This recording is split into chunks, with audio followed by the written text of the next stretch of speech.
자식이 지금 내 눈에 띄었다간 그놈들과 고자라 만들어버릴지어라! Halo para pejuang bantal dan guling internasional, selamat datang kembali di channel Mbak Nia, tempat di mana nonton film dianggap sebagai olahraga resmi. Film Mr. Queen rilis pada Desember tahun 2020, menceritakan seorang koki kembali ke masa zaman Majapahit dan terjebak di tubuh ratu yang cantik. Gimana keseruannya? Yuk langsung gas kita tonton. Di awal film, kita diperlihatkan seorang pria bernama Jang Bong-wan. Jang adalah seorang koki berbakat. Hari ini dia menjadi koki khusus istana untuk menjamu para menteri dari berbagai negara. Di sini, Jang juga diberikan informasi yang sangat krusial bahwa duta besar Cina sangat sensitif terhadap tulang ikan. Jang diinstruksikan untuk memasak hidangan ikan yang enak dan tanpa sisa tulang sedikit pun. Setelah habis maghrib, semua hidangannya telah siap dan langsung disajikan kepada semua duta besar. Namun saat para petinggi itu menggigit ikan tersebut, mereka justru menemukan kail pancing di dalam hidangan.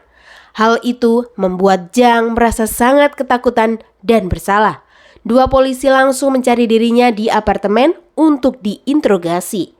Menyadari dirinya dalam masalah besar, Jang berlari dan sampai akhirnya terpojok di tangga apartemen dan tidak bisa kemana-mana lagi. Para polisi berusaha menangkapnya, namun sialnya Jang terjatuh di kolam renang. Dan ajaibnya, air kolam itu seolah tidak memiliki dasar dan membuat Jang terus turun semakin dalam. Tiba-tiba, seorang wanita berenang ke arahnya, lalu beradu jigong dengannya. Ketika Jang sadar, ia melihat dirinya berada di tempat tidur yang aneh seperti zaman dahulu kala. Di ruangan yang tampak asing, ia merasa ada yang aneh pada dirinya. Jang terkejut karena dirinya memiliki tete dan berambut panjang seperti wanita pada umumnya. Jang belum menyadari apa yang sebenarnya terjadi. Ia mencoba berpikir dan mengira bahwa ini hanyalah mimpi akibat terjatuh. Dia keluar ruangan dan melihat banyak wanita membungkuk sambil memanggilnya Yang Mulia.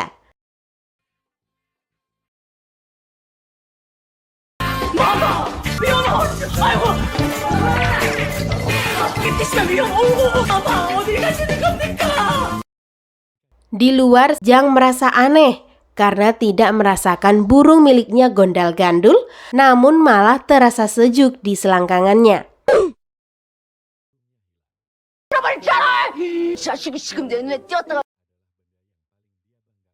Saat itulah Jang menyadari bahwa ia telah kehilangan burung emprit kecil alias burung masa depannya. Jang panik dan mengira dirinya menjadi korban perdagangan manusia dan telah dioperasi ganti kelamin. Namun setelah memperhatikan sekeliling, Jang sadar bahwa ia telah melakukan perjalanan waktu ke masa lalu. Menyadari hal itu, Jang semakin terkejut. Kenapa semua ini bisa terjadi pada dirinya? Seorang pelayan istana menjelaskan identitas dirinya yang merupakan seorang bangsawan. Ternyata Jang telah melakukan perjalanan waktu ke zaman dinasti Majapahit, tepatnya ke tahun 1850. Apesnya lagi, raganya kini berada di dalam tubuh Kim Soyong, seorang bangsawan kerajaan yang akan segera menikah dengan sang raja dan menjadi ratu. Pelayan itu juga menjelaskan bahwa tubuhnya ditemukan mengambang di danau setelah sempat menghilang. Jang berpikir bahwa jiwanya dan jiwa Kim telah tertukar. Ia menyimpulkan bahwa satu-satunya cara untuk kembali ke masa depan adalah dengan kembali masuk ke danau tersebut. Jang meminta pelayan untuk membawanya ke danau. Ia berencana melompat ke air agar kembali ke masa depan. Dia segera berlari menuju danau.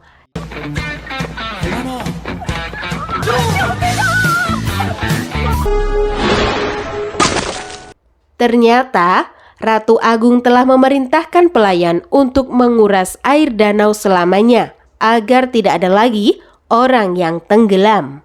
Jang merasa kesal lalu mencoba menenggelamkan dirinya di sumber air lain. Sampai-sampai memasukkan kepalanya ke ember, tetapi semuanya sia-sia. Singkat cerita, tibalah hari pernikahan. Jang yang tidak mengetahui tata krama dan sopan santun harus menerima bantuan para pelayan. Upacara pun selesai dengan baik. Malam itu, Jang yang kini menjadi istri diajak masuk ke kamar raja untuk melakukan pengencerotan.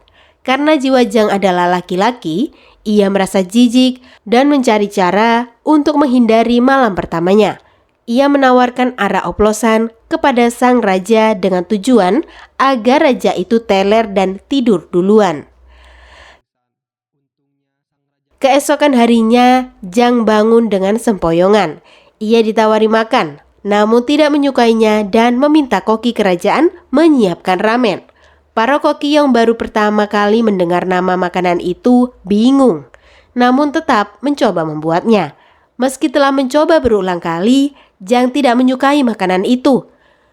Koki akhirnya sumpek dan menyerah, lalu meminta Jang memasak sendiri.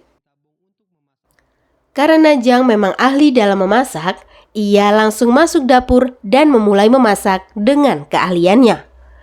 Para pelayan terkejut melihat sang ratu memotong bahan-bahan dengan skill tinggi dan cepat. Jang memasak hidangan ramen mewah dan menyantapnya bersama para pelayan.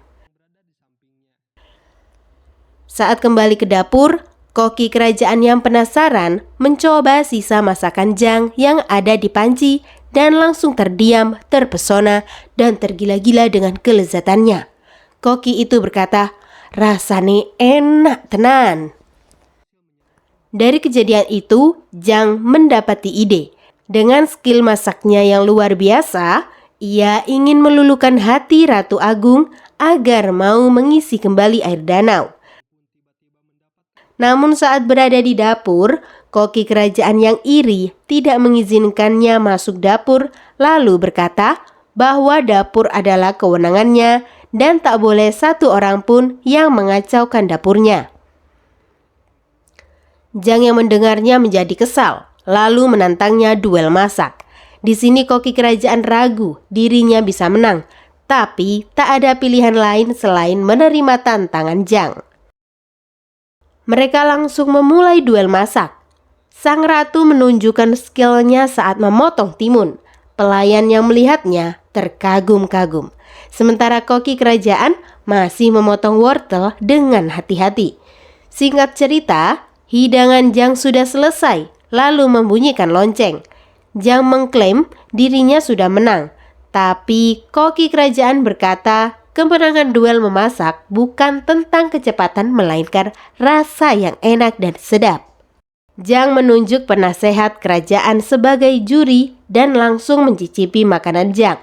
Dia terkagum dengan rasa masakannya yang sangat enak dan memutuskan sang ratu sebagai pemenangnya. Dengan kemenangan itu, Jang mengambil alih dapur kerajaan. Jang juga melihat makanan Ratu Agung. Di sini Jang mengetahui bahwa sang ratu memilih-milih makanan. Koki kerajaan berkata bahwa sang Ratu Agung menderita sakit gigi dan tidak bisa makan makanan sembarangan. Mendengar itu, Jang langsung membuatkan bubur lembut yang terbuat dari kentang untuk Ratu Agung. Namun karena cuaca dingin dan juga waktu pengantarannya yang lama, hidangannya mengental dan rasanya berubah hambar. Ratu pun tidak menyukainya. Singkat cerita, saat perjalanan pulang, Jang berpikir keras. Dari situ dia mendapatkan ide baru yang cemerlang. Ia menjahit kain dan memberikan instruksi kepada pengrajin kerajaan untuk membuat gerobak makanan dari kayu yang tertutup agar hidangan tetap hangat saat cuaca dingin dalam pengantaran. Jang langsung membuat makanan lezat dan menyuruh pelayannya mengantarkannya ke Ratu Agung. Dengan cara itu, semua makanan tetap terjaga kehangatannya dan juga rasanya. Saat makanan itu tiba, Ratu Agung langsung memakannya dan tersenyum lebar. Rencana ini berhasil. Ratu Agung sangat menyukai makanannya. Beberapa hari kemudian, kerajaan mengadakan acara makan bersama para petinggi dari kerajaan lain. Sialnya, para koki jatuh sakit sehingga dapur kekurangan tenaga. Jang yang mengetahuinya berniat untuk membantunya. Karena bahan makanan tidak kunjung datang dan terpaksa menghidangkan makanan dengan bahan seadanya, Jang menciptakan hidangan sederhana dari kentang. Jang memotong kentang dengan bentuk spiral, lalu menggorengnya sampai warnanya terlihat kecoklatan. Para tamu kecewa melihat hidangan yang hanya kentang biasa. Namun ekspresi mereka langsung berubah setelah mencicipinya. Karena rasanya yang sangat enak, lezat, dan bergizi. Kemudian Jang menyiapkan hidangan kedua dengan sedikit rumit. Karena tidak adanya bahan daging di dapur kerajaan. Dengan ide kreatifnya, ia menggunakan kacang-kacangan untuk membuat burger. Jang terlihat sangat senang dengan kreasi barunya itu dan langsung menamai hidangannya dengan sebutan McDonald's. Nama itu terinspirasi oleh kata McDonald di zaman modern. Semua hidangannya sukses. Semua petinggi kerajaan menyukainya. Jang lalu membuat jelly sebagai hidangan penutup dengan bentuk menyerupai es krim. Dia juga sambil menuliskan sebuah pesan keberuntungan. Tulisan itu berisi ramalan baik yang dituliskan untuk menyenangkan hati para tamu kerajaan. Para tamu kemudian menikmati hidangan itu dan mulai merasa senang dengan ramalannya masing-masing. Jamuan makanan itu sukses besar berkat masakan Jang. Sang Ratu Agung yang juga menghadiri jamuan makan tersebut sangat kagum dengan keterampilan memasak Jang. Dan akhirnya sang ratu memintanya untuk mengajukan beberapa permintaan yang pasti akan dikabulkan. Tanpa ragu, Jang pun meminta agar air danau itu untuk diisi air kembali. Ratu Agung mengabulkan permintaannya dan langsung memerintahkan para pelayan untuk mulai mengisi air danau. Faktanya, ini adalah abad ke-19. Pada zaman itu, tentu belum ada mesin pompa air. Oleh karena itu, para pelayan itu hanya bisa mengangkut air secara manual dengan menggunakan ember kayu. Prosesnya sangat lama karena para pelayan kelelahan dan harus menempuh perjalanan yang lumayan jauh dari sumber air menuju ke danau itu. Jang kesal dengan hal ini dan langsung menyuruh setiap pelayan untuk diam, berdiri di tempatnya masing-masing, dan kemudian saling estafet agar lebih cepat dan efisien. Semua pelayan akhirnya menjadi senang dengan metode baru ini karena membuat pekerjaan mereka menjadi lebih cepat dan mudah. Beberapa minggu telah berlalu, namun air di danau itu masih sedikit. Melihat kenyataan itu, Jang sempat putus asa. Tak lama, hujan yang sangat lebat akhirnya turun. Jang yang melihatnya gembira kegirangan dan dia hujan-hujanan sambil menari-nari. Beberapa jam kemudian, danau itu terisi air sepenuhnya. Jang dengan cepat langsung bergegas pergi menuju danau. Di situ dia sempat menuliskan namanya di sebuah batu yang berada di tepi danau. Lalu setelah itu, Jang melompat ke danau dan langsung menenggelamkan dirinya seperti apa yang terjadi di awal film tadi.